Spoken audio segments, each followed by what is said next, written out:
The word that just pops into my mind immediately is authenticity. I would say real. He's not like living up in an ivory tower. And he was always open, honest, and principled. Kind, humble, sensitive. He deserves everything. He's like an angel on this. He makes you feel like you are family with him. The kind of person that any person would love to just sit down and talk to.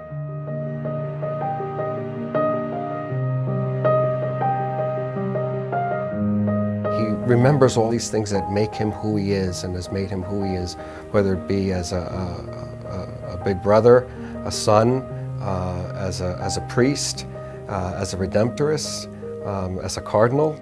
His background as a missionary. A pastoral redeemer, becoming the provincial of the redemptorists, a curia under Pope Benedict. As an Archbishop of Newark, as a Cardinal of our Catholic Church. He hasn't forgotten who he is. All these things he has really brought together.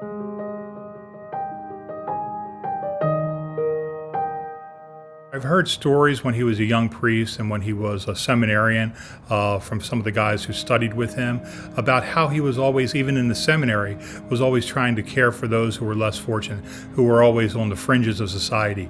As a young priest in Detroit, Michigan, just really walking the streets and being with the people. His ministry was very much the kind of ministry that Pope Francis is looking for now when he talks about priests being on the periphery, reaching out to people in need or people hurting in one way or another. He led the Redemptorists to the heart of the gospel because that's where he lives. His heart truly is ministering among the people of God. And not so much, bringing them into church and just preaching from a pulpit, but preaching where on the streets and where they're at. He brings us into intimate contact with people on the margins, with the people that are suffering the most, with people who suffer from poverty, people who suffer from alienation, and oftentimes people that are spiritually bereft. But it's there that we uncover the mission of Jesus, and that's the kind of inspiration that Joe brings to the people.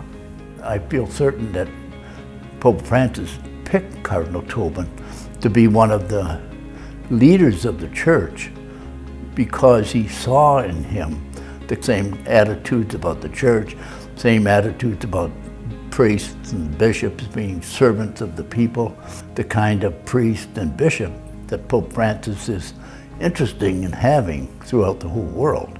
It is really in the spirit of Pope Francis and in the spirit of the Lord that whether they're the stranger, the alien, the imprisoned, the immigrant, all those who are most vulnerable and most susceptible to the forces in society and the problems of society, he will be there for it. And paramount on his mind is always that mercy and that love that can come out, and also as Pope Francis has said, our justice is mercy, and I think that's what the Cardinal holds as well. He's not afraid, it might sound cliche, to get his hands dirty, to get down and get in the mix with the regular person. Here was a man in his own archdiocese, in his own backyard, who basically needed help, who needed somebody to stand up for, who didn't have a voice. And Cardinal Tobin has a voice.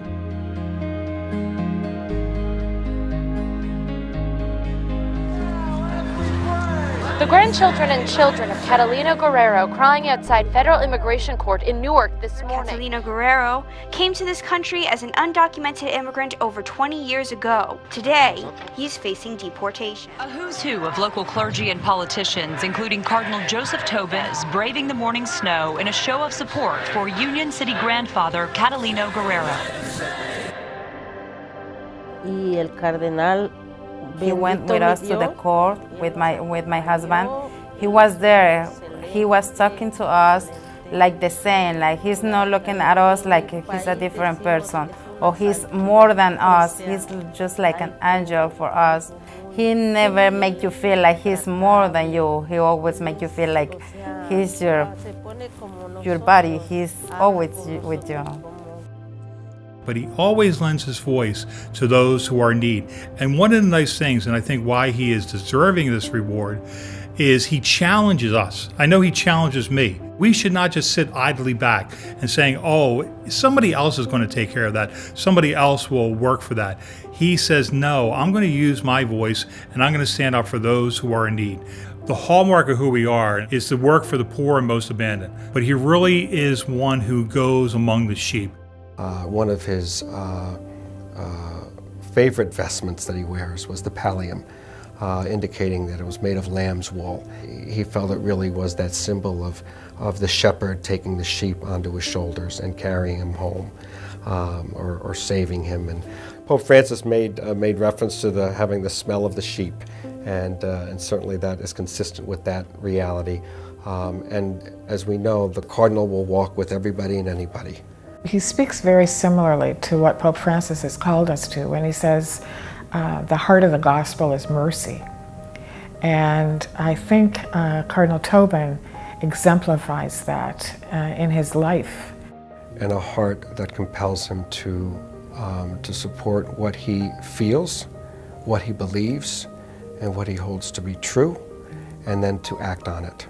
You know, he puts his money where his mouth is, and he doesn't just tell people what to do, but he does it himself.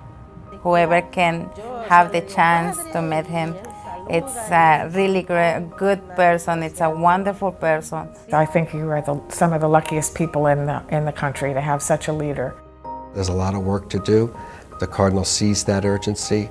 I guess the phrase that comes to my mind is, I truly believe you ain't seen nothing yet.